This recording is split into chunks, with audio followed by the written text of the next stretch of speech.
find a way to run from the city of the sun. You could have stayed, it's only over when the day is done. I never knew you was a runner, yeah. I mistook you for a son. It don't matter what we think when it's all over. 'Cause this is our last chance to leave it all behind. Raise your voice and raise your power, yeah. This is our last chance to leave it all behind. Raise your voice and raise your power, yeah.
Archie, is it fun?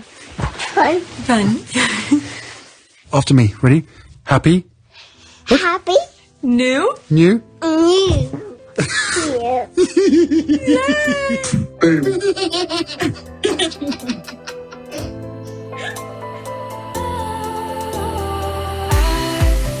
Was wrong to say I wouldn't change a thing, 'cause in the story of our lives, the best of times through colored glass, time rolls on enough to let me move on past, but every little now and then it creeps on back to shape my smile.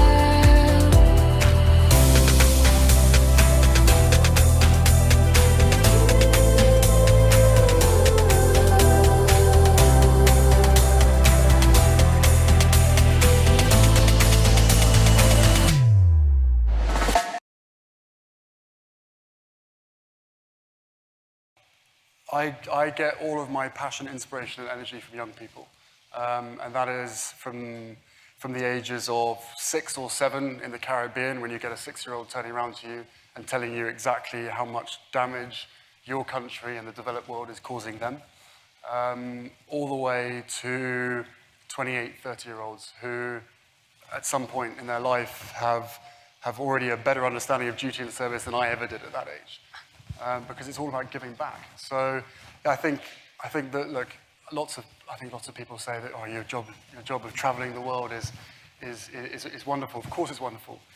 But when we get sent to some countries, we don't always get to see the beautiful parts. We're always there trying to deal with some of the issues, but also doing everything we can to bring people together to make change, to make positive change. And it's an absolute joy and a privilege to meet the younger generation of change makers across the world who genuinely believe in the fact that they, as a single person and as a group and as a community and as a nation, not only can change their country, but can change the world as well. And that is what keeps me going on a day-to-day basis. So when a 6-year-old says to you that your country is ruining theirs, what do you do or say?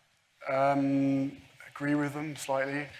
Look, we all know the issues that are out there, with the climate and the environmental issues, and I don't want to say it's refreshing, but it is nice to know that kids that young have an appreciation and understanding greater than some of the people who have been on this planet for 60, 70 years.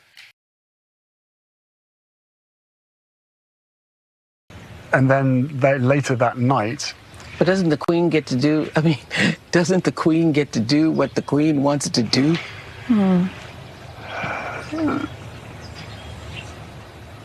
No, when you're head of the firm, there is people around you that give you advice. Okay. And what has also made me really sad is some of that advice has been really bad. No, when you're head of the firm, there is people around you that give you advice. Okay. There is people around you that give you advice. There is people around you that give you advice. There is people around you that give you advice. Okay. And what has also made me really sad is some of that advice has been really bad. And what has also made me really sad is some of that advice has been really bad. Some of that advice has been really bad. Some of that advice has been really bad. Wow. Yeah, that was tough.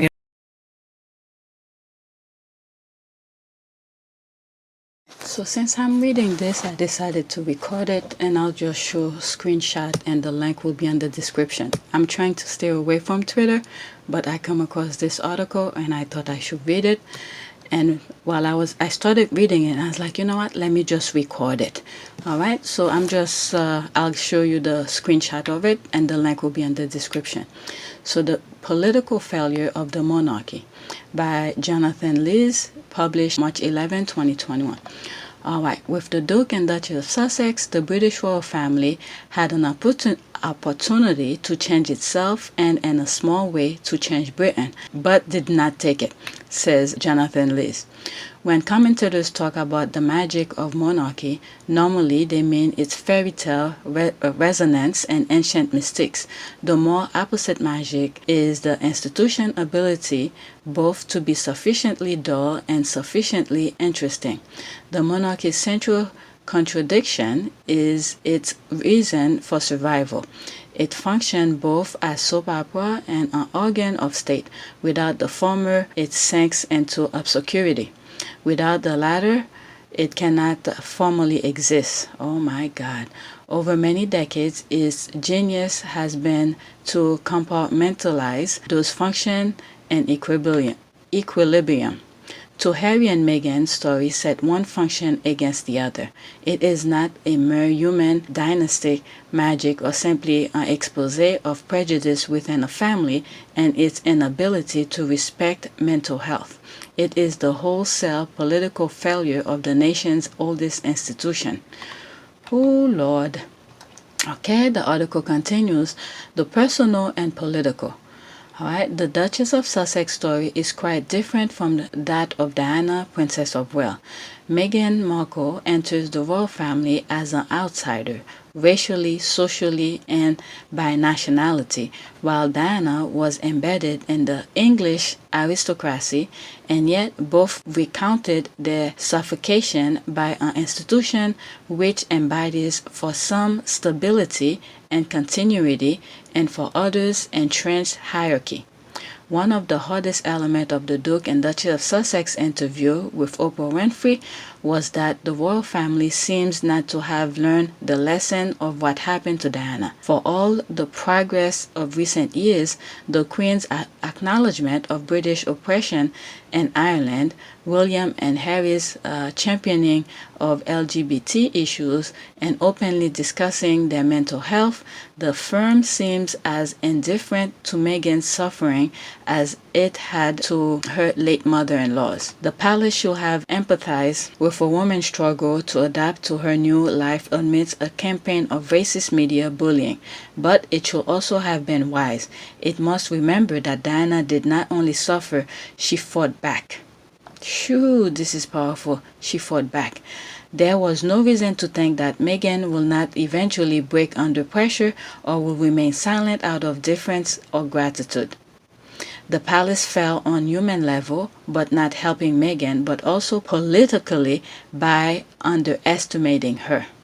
Whew, this is powerful. They underestimate her politically, but the error was much greater than that. In raw political terms, this wasn't simply about placating a powerful newcomer, but seizing a generational opportunity. The royal family knows, or ought to, how it perceived among some demographic, particularly young people, progressives, and people from ethnic minorities. Meghan's arrival offered a possibility not simply of Hollywood glamour, but genuine diversity. As I'm reading this, I'm thinking the pandemic. Many of these people were relying on the pandemic to get rid of a lot of people, which it did. But the demographic that they were aiming for, okay, many of them survived that pandemic. We are still in the pandemic, but we're surviving it. Okay? There was one video I mentioned about a YouTube video that I came about where this guy is a retired cop who was saying, talking about some verses about the Bible and stuff like that, and says that with the way things were going, there will be a lot of bloodshed and all of this. This is what come to mind again. The bloodshed that's shed, and then the people, the racists that's going on around the world are not learning. Black people will still remain. That's the key thing. They don't get it. They don't get it. But anyway, let me continue. Okay, I forgot where. Okay. Certainly, the arrival of new people does not change institution per se. The history of August establishment is peppered with outsiders entering, promising transformation, then either becoming assimilated or living in frustration. Embracing Meghan, who not have undone the century of wealth and equality, colonialism or white supremacy enacted, if not by the monarchy itself, then frequently in its name. The premiership of Theresa May did not end the patriarchy in Britain, and the election of Barack Obama did not end racism in America, and yet it didn't need to change nothing. Okay, Meghan represented disruption, which the monarchy could have recognized as an asset rather than a threat. It could have changed protocol to give her son Archie, the first mixed-race person born into the family, parity with Prince William's children. It could have pushed back against overtly hostile media briefing rather than hope that they will go away. It could have encouraged Meghan to speak openly in public and rebuke the claim being made against her. William told reporters today that, quote, "We are very much not a racist family," end quote. The problem is the institution had the opportunity to refute suspicions about racism and champion diversity proactively and didn't take it. The British monarchy is never going to emblematize equality, but it still declined to bring it much closer to this point. What could have proved a meaningful reinvention became a problem to neutralize. Perhaps the institution didn't change because it didn't believe in it. Okay, perhaps it was complacent about public perception and fell back on its old culture, as though the work had been completed simply by admitting Meghan into the family. Even the most charitable reading exposes a lack of understanding about Britain's injustices and the monarchies and connection to them. Indeed, it suggested that the institution may not think that it has a role or a duty to promote a different kind of society. All right, so the co-dependency of institution. What then makes the institution so unwillingly or unable to change? Part of it is the specificity of the monarchy. Its role, as it sees it, is to provide unity and reassurance under the soft glow of nostalgia. If the monarchy did not exist, it will not be invented, and that is not the point. No society emerged as a tabula rasa, and progress requires history. We're built with our memory and our past. To this extent, the palace recognizes the need for change. The problem is that such change may be cosmetic or barely perceptible. Okay, the cosmetic, you just put a bandage and think it's okay. So if people don't keep on putting pressure, that same pressure that's going on this week, there won't be any change. And the thing is that as I'm reading this and I'm thinking, if this is the end of the monarchy, the Commonwealth have to be very careful in how they perceive things. There are people, because the Commonwealth is gonna be dismantled, so to speak. There are people who's gonna gaslight things. Okay, the Commonwealth. I'm talking mostly about the Caribbean kind of thing. They need to look at past history and things that happen in Africa and Haiti, those kind of things. How those people gaslight the hate over there to prevent the country from moving forward. So this is the fear that I'm having with the Commonwealth. Okay, if it dissolves. Mostly the Caribbean. Canada is fine, Australia is okay, and New Zealand is okay, but mostly the Caribbean ones. They need to be very careful moving forward and look people they are electing who's not being paid under the table to dismantle the country.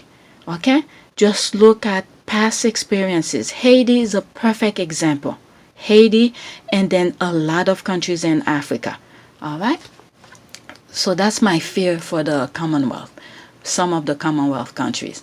All right. If it dismantle, okay, as both a cultural and conceptual artifact, the monarchy exists to ritual, ceremony, and tradition, and there seems to be a fear that deep or rapid change will risk the familiar solidity which draw popular allegiance. If the monarchy becomes like everything else, people may begin to see through it. Okay, part of this is shared with other institutions, not least government. They have to operate within protocol and convention because that is the source of their legitimacy. And if they seek to move fast, they must bring people with them. Okay, but this exposed the role of another key British institution, the media. Like government, the monarchy cannot exist without the media. All right, but what happened here with the media, I stop for a second here, is that someone within the media, and many of us already know it, some of us already know it, someone within the media realize how much the monarchy needs them to be popular. That's when they undermine the institution. They're pinning the institution against the institution, and then which will cause dissolve of the institution. And then there's a bigger picture of it. I've talked about this in many of my videos. All right, so the media knows the institution need them, so they make it seems like they are their source for their existence kind of thing, when in fact there's many ways, especially now. There's YouTube, there's many things that can be done without the specific media. And you've seen it, the Sussexes have been doing it since they left in a short period of time. Okay, and they're not even on social media. And the media cannot exist without either.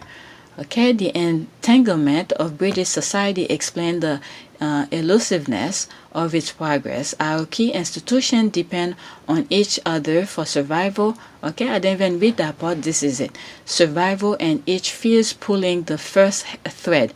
If the monarchy has failed politically, it is also because the media will not allow it to succeed. But the thing is, I've said it in other of my videos, if the monarchy thought of the people, okay, the voice of the people, none of this would have mattered because the people would have stand by them. Okay, that's the thing Harry has right now. The people stand by Harry.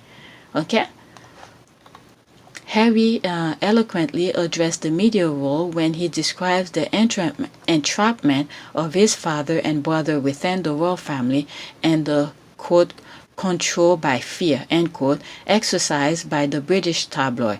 He speculated that it wasn't that the UK as a whole was racist, but, quote, if the source of information is inherently corrupt or racist or biased, then that filters out to the rest of the society, end quote. Okay, an all-out assault by the British media is, of course, another phenomenon that both Diana and Meghan share. The press established early The press established early on that it didn't trust Meghan and expect her to play by the rule, determined, of course, by the media itself. 2 days after Harry and Meghan's wedding, the Daily Mail editorial noted that Meghan had proclaimed herself, quote, proud to be a woman and a feminist, end quote, and that, quote, these are admirable sentiments, but maybe strike just a note of caution. She must be careful that her enthusiasm for these causes doesn't allow her to be pulled into the political fray. To survive, the monarchy must remain scrupulously neutral, end quote. This was, of course, false. The monarchy is not there to be scrupulously neutral about social justice, racism, or feminism, because no such neutrality can exist. The monarchy is and always has been a political institution. Okay? Its only red line is to stay silent on party politics. Meghan had the audacity not to be political, but to be someone the media found political objectionable. Okay, the real point here is the source of power. The royal family, like the government, function not for itself, but for the people. There it is. Okay, I'm not even that freaking brain, what a PhD type of people. There it is, for the people. Okay? Let me read that sentence again. I was just saying it. I didn't read this article before I started reading the first paragraph and I was like, this is very interesting. Maybe it's something I should share it. Okay, I'll put the link in the description. The real point here is the source of power. The royal family, like the government, function not for itself, but for the people. You see, all the royal family needed to do is to listen to what the people were saying. Okay, that's it.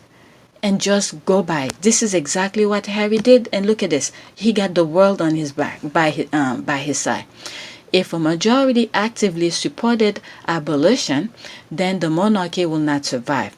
But institutions are seldom brought down by an amorphous public, which cannot easily act upon real-time views, but through the power and with realm of newspaper editors who can. Guess what? We don't even need the newspaper. With social media, look what happened in the US, where they were trying to do the sedition. Okay? They got together through social media. Okay?